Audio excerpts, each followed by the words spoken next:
Stay hungry, stay foolish.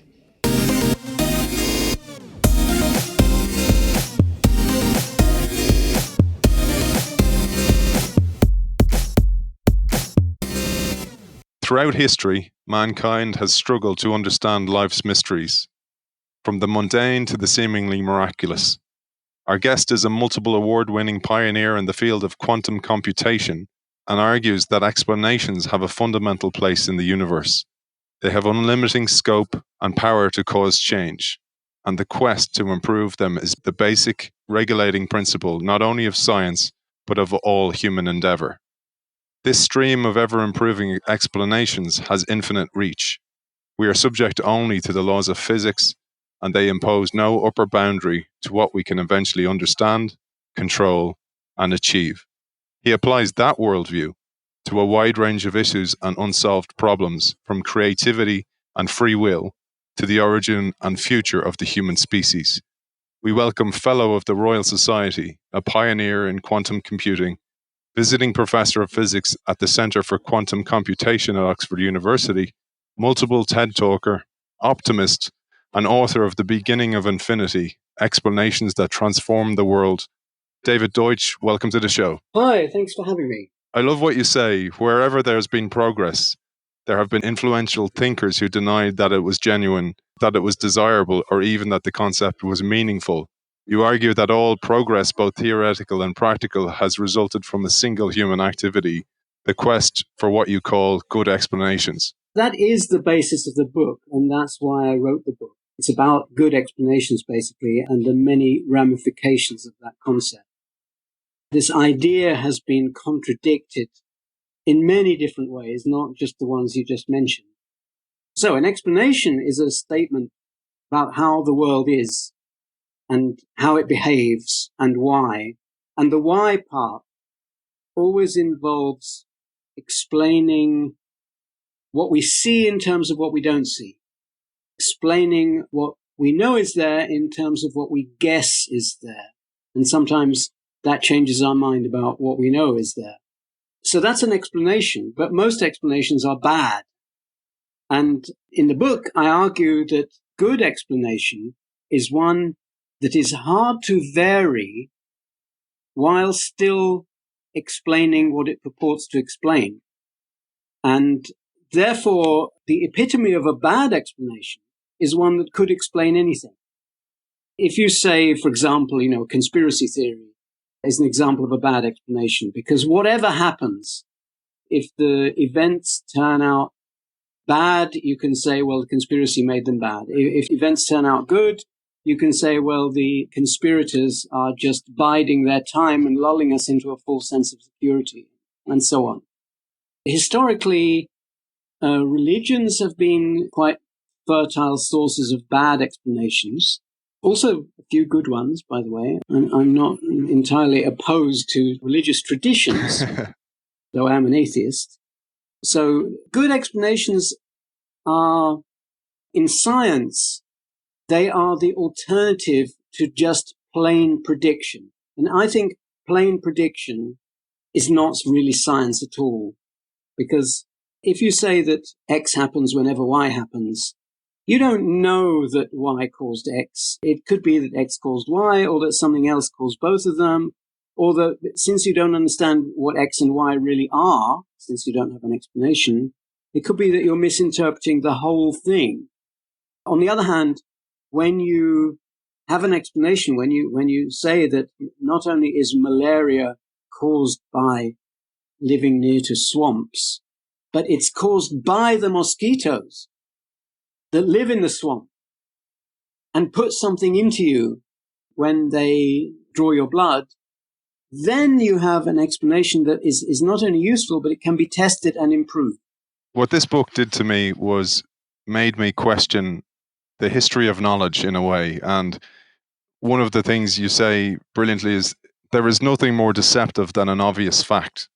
And that got me thinking that knowledge is built on a starting point. And if that starting point is wrong, then we go off on a totally different tangent. That's, I think, is a mistake already. You'll have seen me quoting the philosopher Karl Popper. And one of his maxims is the starting point doesn't matter. The reason that it doesn't matter is quite profound. It's that all rational thought is critical. It consists of conjecture and criticism. It does not consist of building up things. So if knowledge consisted of building up from a secure foundation, then if there was anything wrong with the foundation, the rest of the structure might fall down at any moment. That's not how we should look at knowledge. We should look at knowledge as an edifice, which is giant, tottering edifice with some good stuff, some bad stuff, some contradictory stuff. Not only is it never perfect, every point is a possible failure point. And what we do is we don't try to build it up more securely. We try to find places where it seems to be wrong, and we try to improve those. It could be near the top of the structure, could be near the bottom of the structure, could involve replacing some of the structure. What we replace it by is always guesses.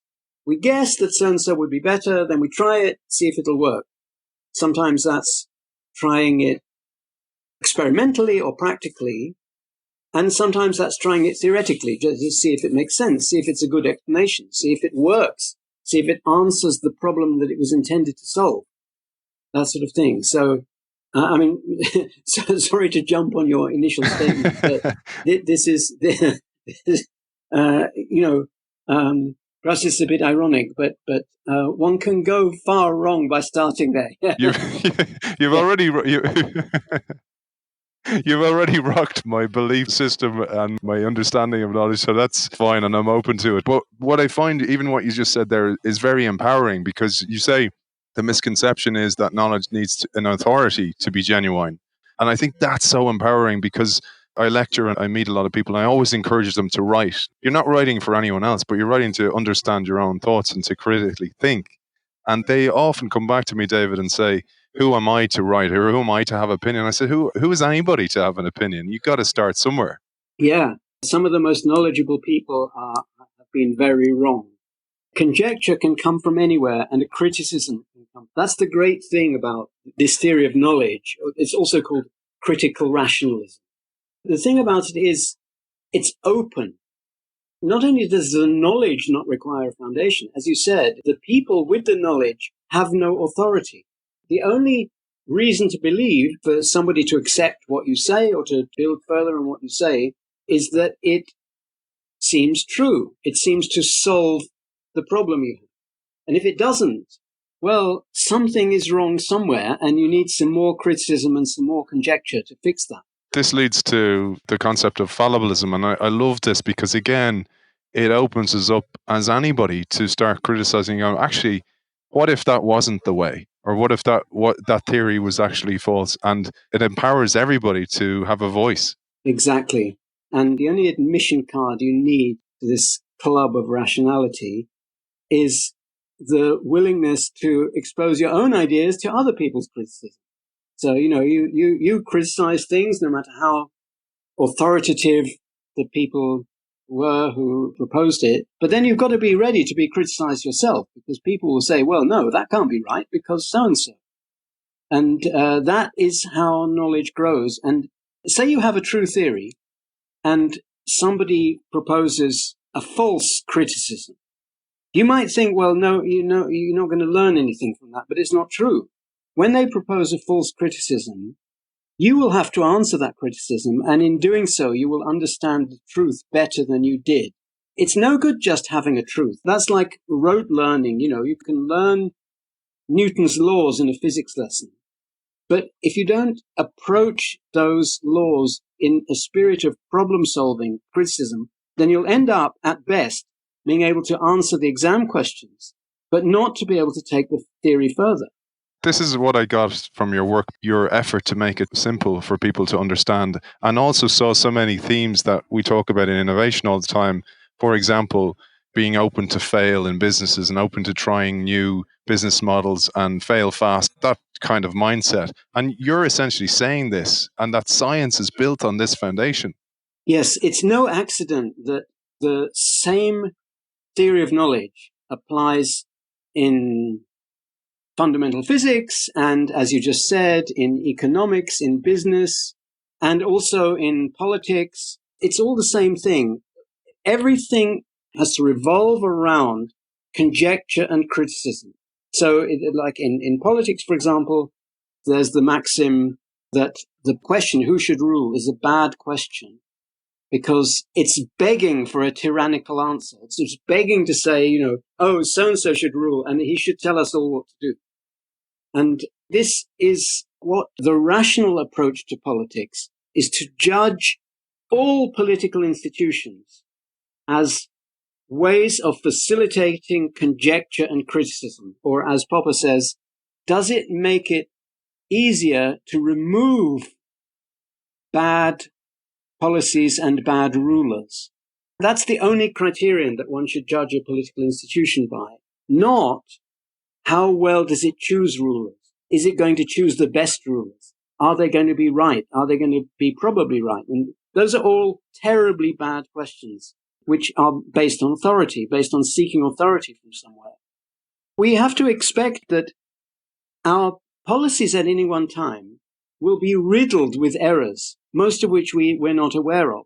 And our institutions, the institutions that we use to select politicians and so on, like voting systems and parliamentary rules and that kind of thing, will also be riddled with errors. And the people running them, that is the politicians, the civil servants, will also be riddled with errors. So what are we to do in this situation? Well, we have to, whenever possible, we have to adjust things so that attempts to locate and correct errors are as easy as possible. Which is a maximum of innovation or iteration in any case. This is what I really loved about your work, is that you're encouraging this, that in any facet of life, you have to be willing to, and people talk about children all the time, you have to be willing to let them skin their knees in order to learn. You touch the hot cooker, you get burned. You stray beyond the fence, you're going to get in trouble. You should warn them if there's a fence that something dangerous is behind, but it should be up to them what they do. And if they go out there and there's the rabid dog out there, well, then something's going to give somewhere. For a start, you should go with them. I'm not glorifying error as such. I'm saying that error is inevitable, even with our best efforts. And therefore, trying to create an error-free system never does so, and it actually just entrenches existing errors. So yeah, but by all means, warn children about the mad dog outside the gate or the fact that the stove is hot. Don't try to make a system in which no bad thing will ever happen, because that will entrench all the bad things. There's a line I pulled from the book, which is, the better we come to understand phenomena remote from our everyday experience, the longer those chains of interpretation become, and every additional link necessitates more theory. That really spoke to me, that piece. Yes, so this is another refutation of the traditional idea that science is about just seeing, that being open to seeing what's out there and to just induce the regularities from what we see. In fact, everything we see is interpreted through a massive chain of interpretations, some of them inborn in our senses, some of them in our brains, some of them we've added ourselves. And there's no such thing as direct experience. There's only ever interpreted experience. And what we've done to gain our best access to reality is we have not brought ourselves closer to experience. We've put better and better theories in between us and the experience. That's how we know, by getting some output traces from a radio telescope, that there are black holes and quasars and dark energy and dark matter and so on. We can tell all that, even though the thing we're actually looking at is a piece of metal and plastic that's here on Earth. But because of our theories, we know that the behavior of that particular metal and plastic is intimately related to the behavior of things billions of light years away and utterly alien to all our experience. Yet we know about it via the theories. So the theory's the starting point, and that encourages the building of the tools in order to be able to get closer to the proving or disproving of the theory. Exactly. It has to be that way around. It's always disproving. Theories are never going to be proved. They will always be riddled with errors.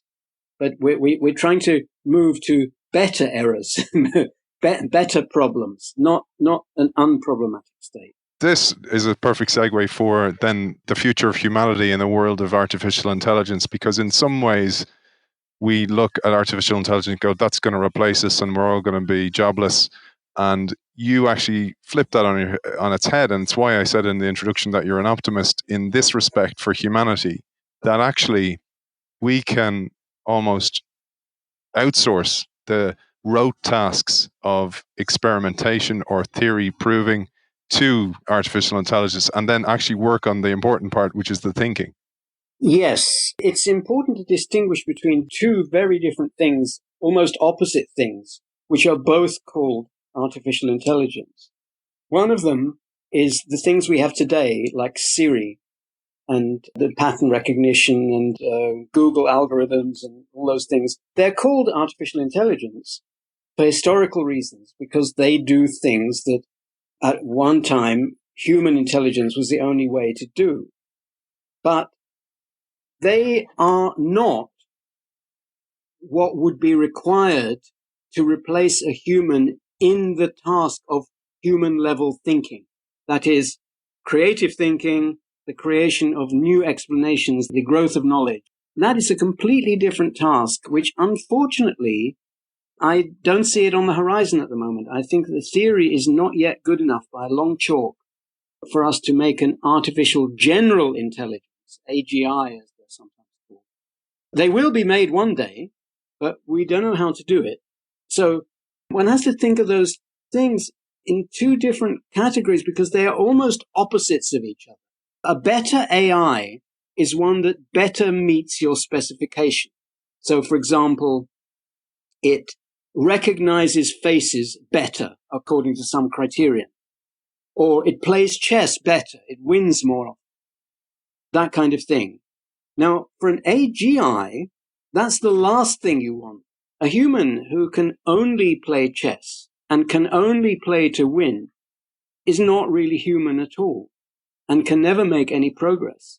An AGI will be able to play chess, perhaps, if it wants to. It may or may not want to. It may not play to win. I think, by the way, insisting on playing to win all the time is crazy. There's only like a handful of people who can even expect to win much of the time, you know, the top 10 players in the world or something like that. Everybody else is going to lose a lot. And if you cry when you lose, then the game is not worth the candle. For most people, to play a game like chess or whatever is about creating something interesting, something beautiful, something that you'll learn from. Yeah, it could be learn how to win next time, but it might not be that. It might be learn how to understand opening theory better. It might be learn how to construct a beautiful chess puzzle. It might be learn how to explain the real meaning of chess position, that sort of thing. There's a million different ways a human or an AGI might use the opportunity to play chess. But an AI chess player can only do one thing. It can only use one opportunity. It can only give one result. And it can never improve on that. It'll never turn around and say, I don't like chess. I'd rather play tennis or Go or something. In education, for example, this is one of the things we don't teach people how to learn. We teach them rote information, and rote information can be done by artificial intelligence. I'd love to get your thoughts on that, the future of education, or education as it should be. You're absolutely right that the existing assumptions behind educational systems are that the purpose of education is to transmit valuable knowledge faithfully from one generation to the next, basically, from people who already have that knowledge to people who don't. So the knowledge is conceived of as a kind of valuable fluid which you pour from one generation to the next. You like pour it into their brains. And If it doesn't work, it can only be because either you haven't poured it carefully enough or because they've rejected it. And notice that this is entirely authoritarian in the epistemological sense. It assumes that there's an authority for knowledge, namely the previous holders, and that the only role of the learner is to receive that knowledge. Yeah, they can make exceptions that, once you've understood everything, then you're allowed to form your own new theories or something, or attack the problems at the edge of the subject. But as I said before, there is no edge of subject. My old boss, John Wheeler, used to say about physics, but it's true of everything, that every point is a growth point. Every point is a potential source of problems, whether it's near the edge of what is known or in the interior, which has been known for centuries. Anything can be a source of problems and may be subject to replacement. That point you made about any point can be a good point, but also the previous generation passing on its knowledge to the next and expecting the next generation to carry that knowledge. Where I was getting at the start when I mentioned about the starting point, where I was coming from with that is that the previous holder of the knowledge does not want to be attacked by the next generation. And this is what I mean in business. So once an order is established, the next incarnation who may go, actually, you know what, this may not be the best way for the current environment because the environment has changed so much that the establishment is no longer fit for the environment. But the previous establishment or those that were the authorities in that establishment don't want the next generation to attack it.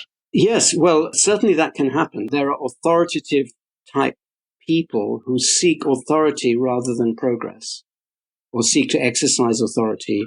They are not open. They're not open to improvement.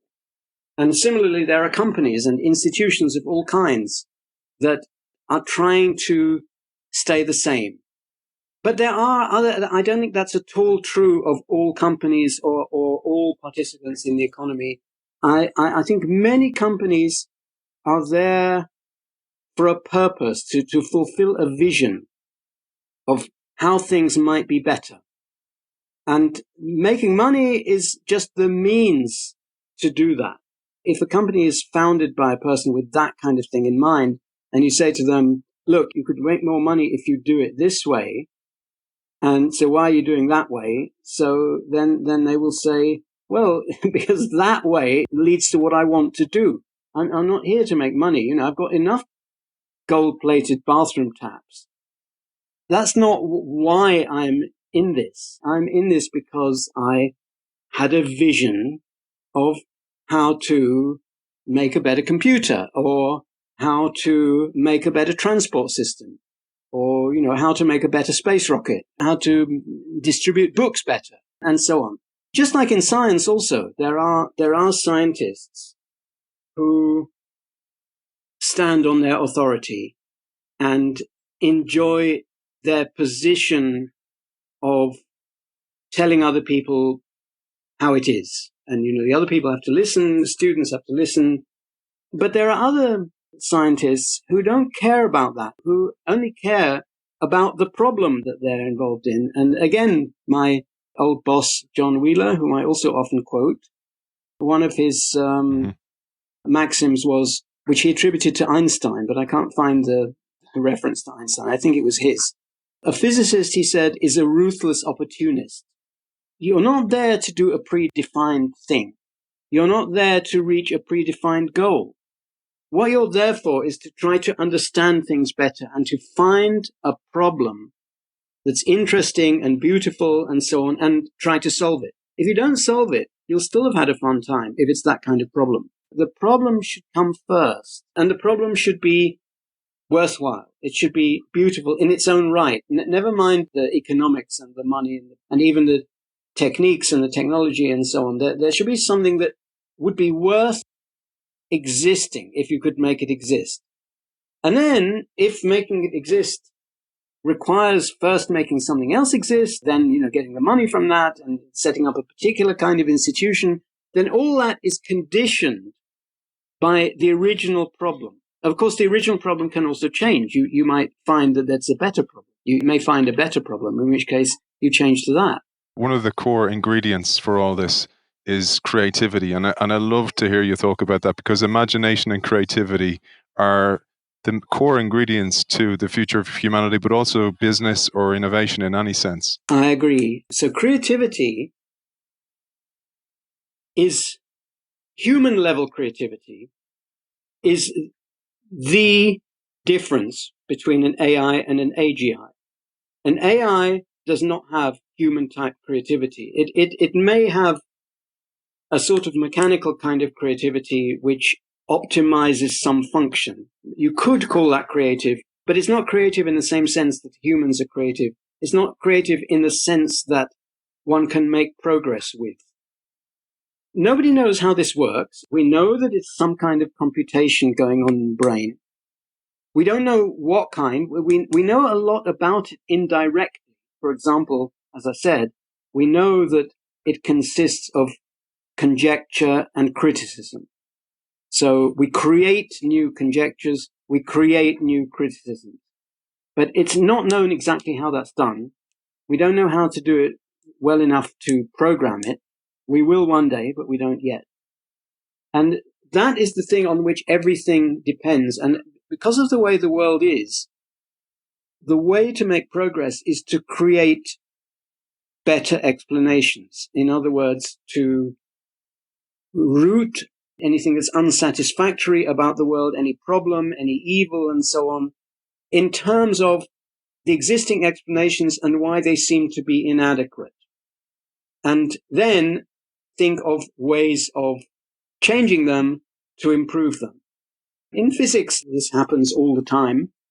Einstein found that he couldn't understand what would happen if you rode on a photon which was traveling at the speed of light, because Newton's laws said one thing and Maxwell's electrodynamics said another thing. And so he tried to unify those, and he succeeded with a different theory. Not at the first attempt, but probably something like the 500th attempt, and not just wild guesses, but successive improvements. That's what it must have been like. I mean, I haven't read a biography of Einstein, but it must have been like that. Mm-hmm. And then he found that theory, which is called the special theory of relativity, conflicted with the law of gravity. So he had to make further changes, and that he worked on that for years and years. And there, I know that he went through several different theories. So did some other people working at the time, until he came up with general relativity. And by the way, the story that I have heard about this, I don't know whether this is just one of these apocryphal physics stories that are like physicists' history rather than actual history. But the story I heard was that when Einstein was trying to discover the general theory of relativity, that is to unify special relativity with gravity, he found certain problems, mathematical problems, and he gave a lecture, and the great German mathematician David Hilbert was in the audience, and he heard these problems, and he went back home and he wrote down what we later called Einstein's equations. But the lesson of this, but they're not called Hilbert's equations. And the reason is that Hilbert did not know what he was doing. He only knew the mathematics of what Einstein had asked for, but he didn't understand why or what the symbols meant. And why that criterion rather than some other criterion. So as the way I heard the story, that happened in 1913. Einstein didn't actually come up with it himself until 1950. I don't know whether, why Hilbert didn't send him the answer or whatever. But, whether or not that story is true, it is extremely representative.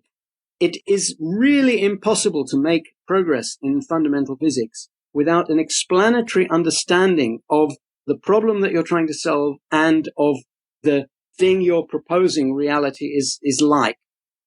If you just work with the mathematics, you never get anywhere. And I fear that many theoretical physicists don't follow that maxim. David, building on this, you say, for example, if we were to live on the moon, so that the 1% inspiration theory, 99% perspiration, the Edison quote, is a misleading description of how progress actually happens, because the perspiration phase can actually be automated, and that's where we can use AI.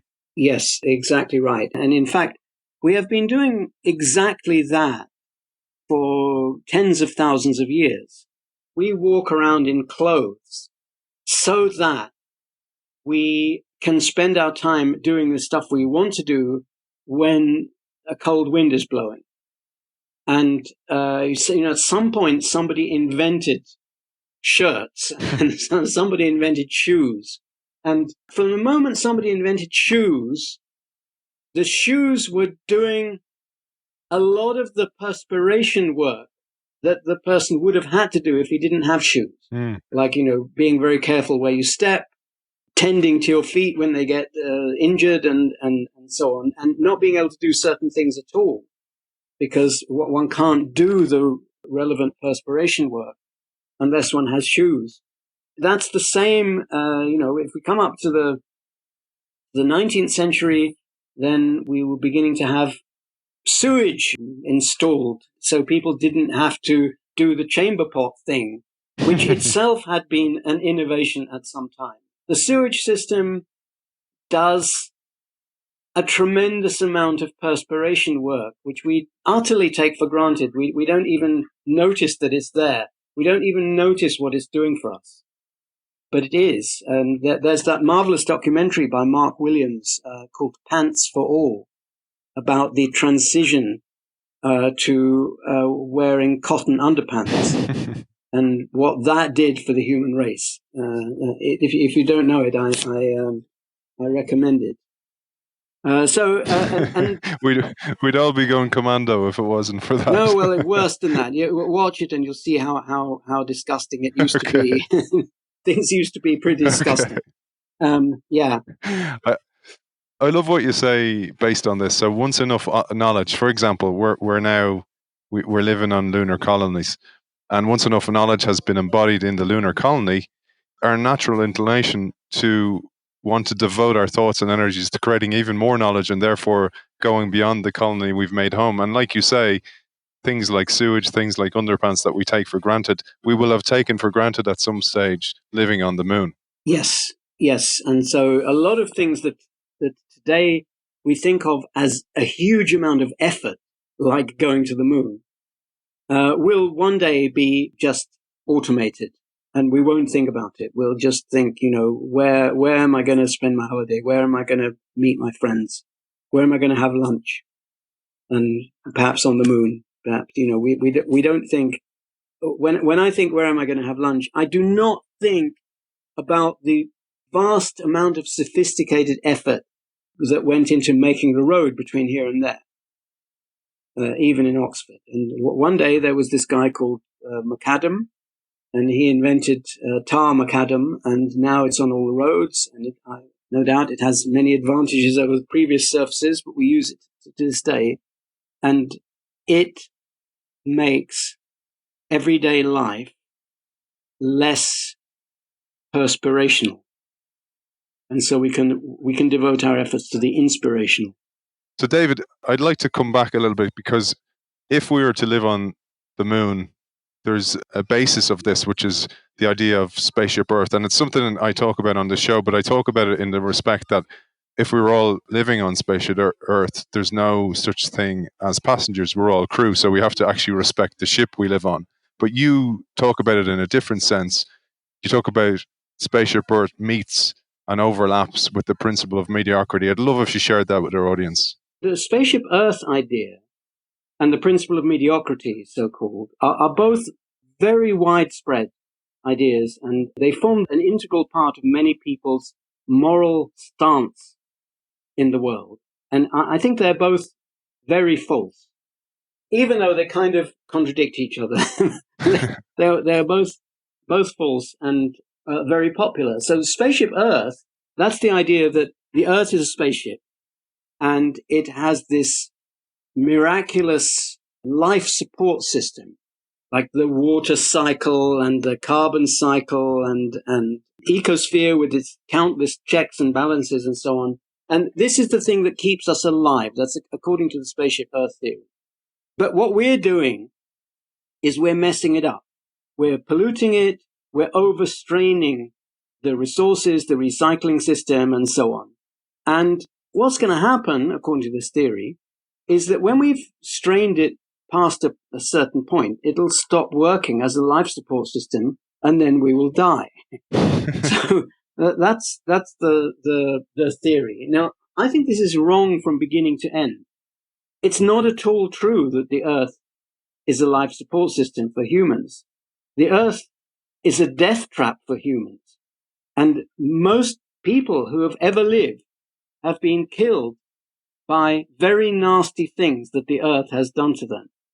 And the same is true of every other animal, by the way. All animals are constantly living on the very edge of disease, overpopulation, resource exhaustion, and so on, because if they weren't, they would just multiply until they were. And this is a truth about the ecosystem, and it was true of humans when humans first evolved from non-humans. But as soon as humans evolved the capacity to create new explanations, humans were decoupled from this death trap because we could make changes in it that made it more of a life support system and less of a death trap. And so that's why billions of humans are now alive. That's why not only are billions of humans alive now, but billions of humans are better fed, better taken care of, longer lived, more comfortable, better in every way than they have ever been historically, and incomparably better than they were when they first evolved. We hear a lot about curing death and elongating life and curing disease. And that's the concern I have, is like, where do we fit all these new people that live longer and there's no... Oh, I don't think that's the problem. The longer people live, the later in life they have children. You can just arrange those numbers so that the total number doesn't increase exponentially. But actually, our immediate problem, like in the next century or two, is going to be the exact opposite. People are not having, in the West anyway, people are not having children at the replacement level.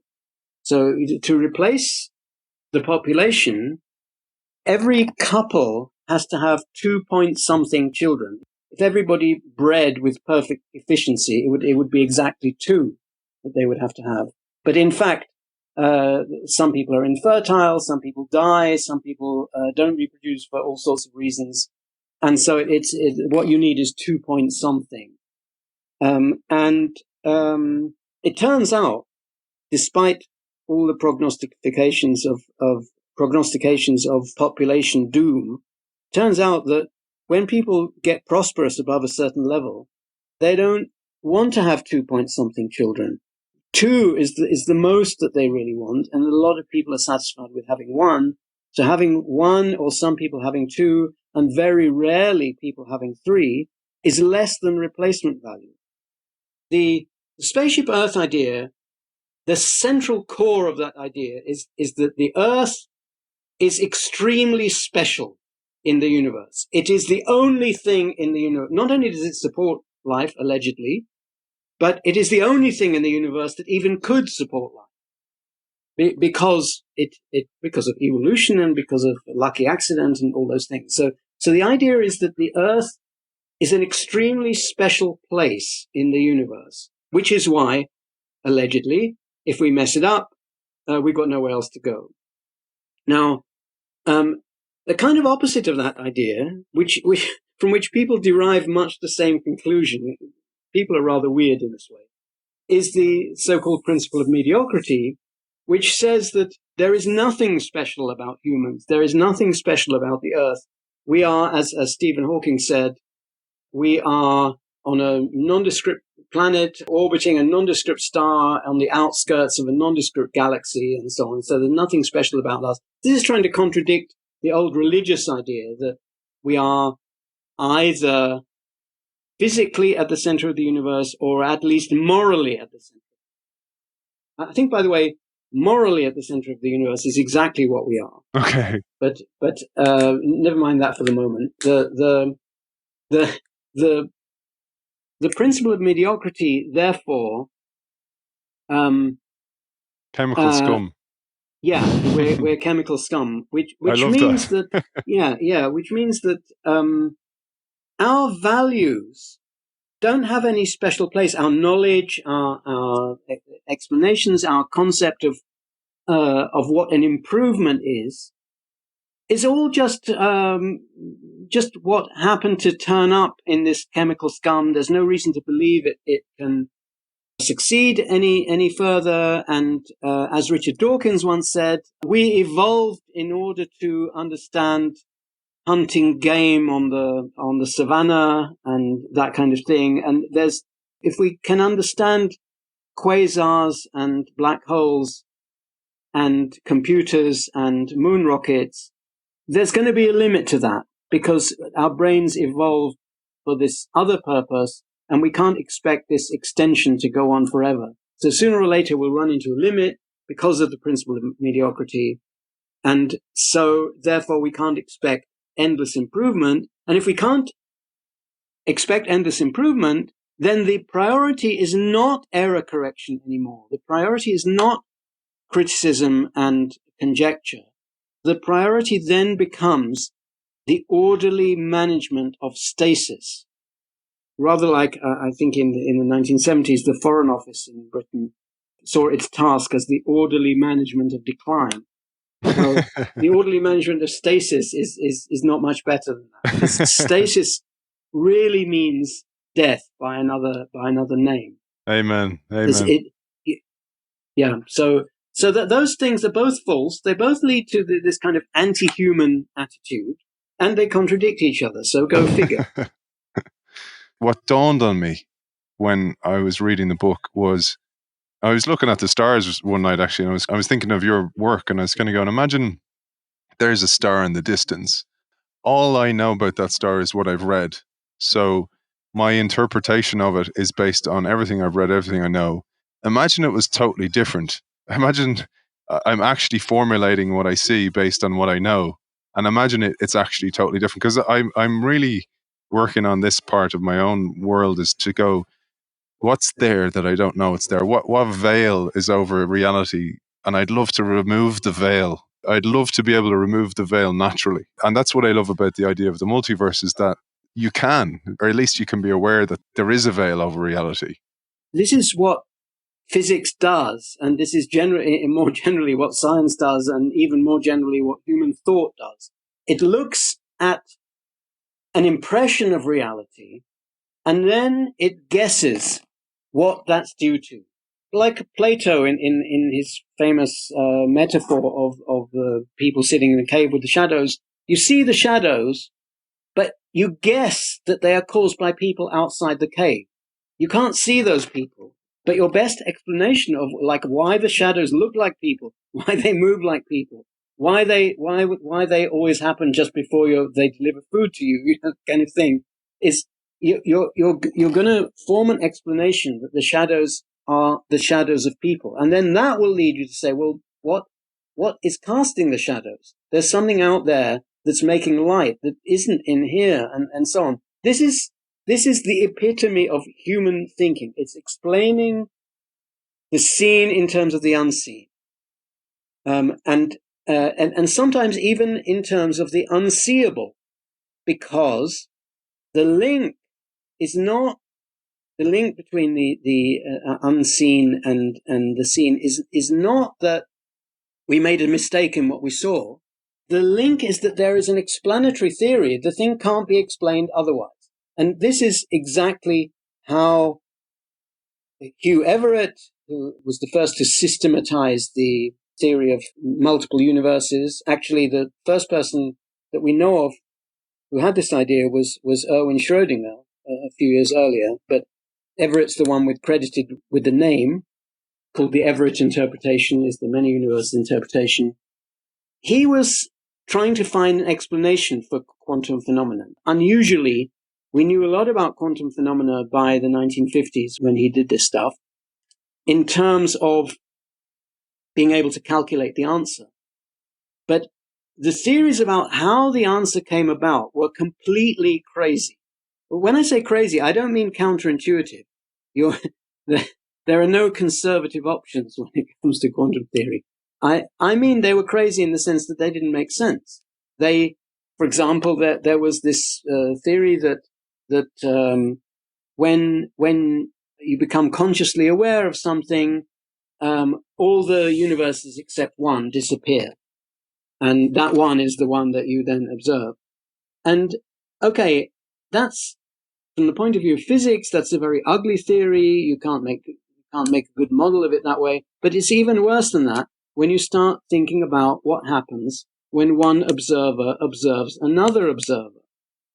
Because then you get two different answers depending on which observer you're thinking is going to destroy the universes. If one of the observers obeys quantum theory and the other one observes him, then you'll get a different answer from if you say that the first observer observes something.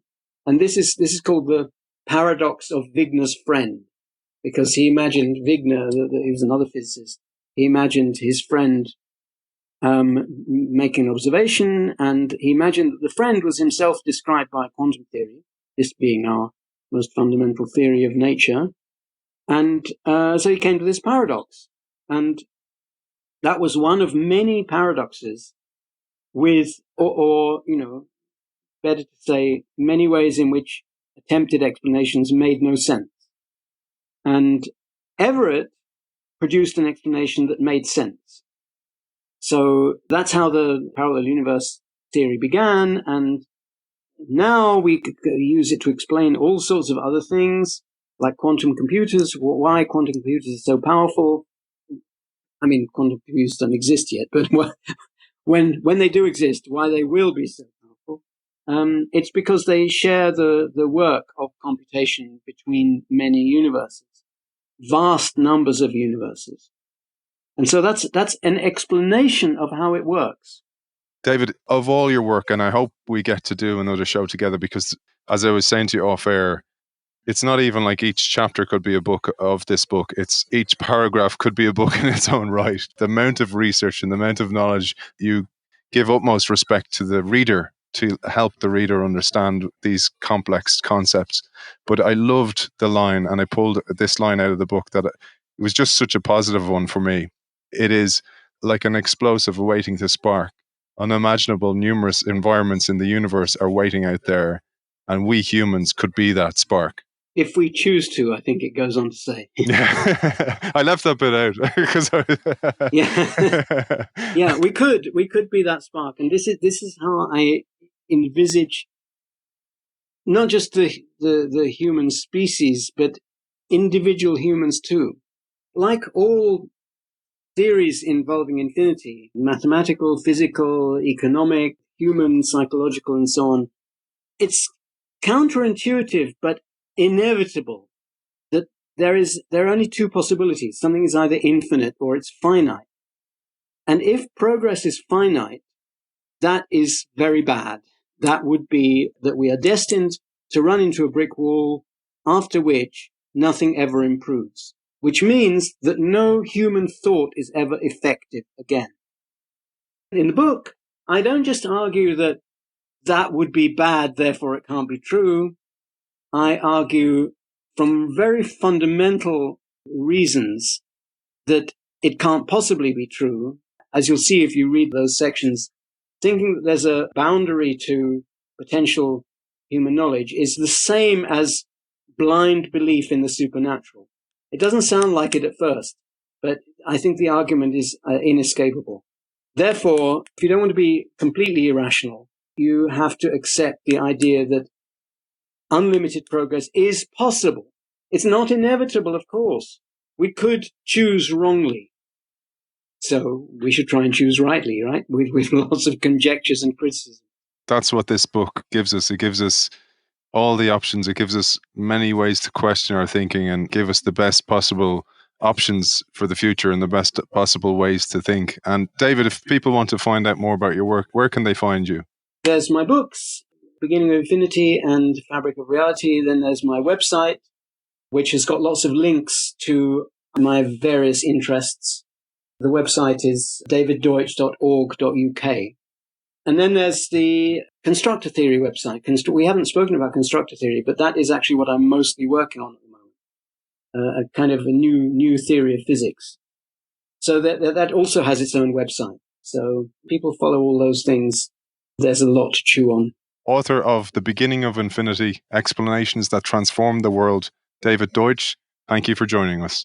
Thank you for having me.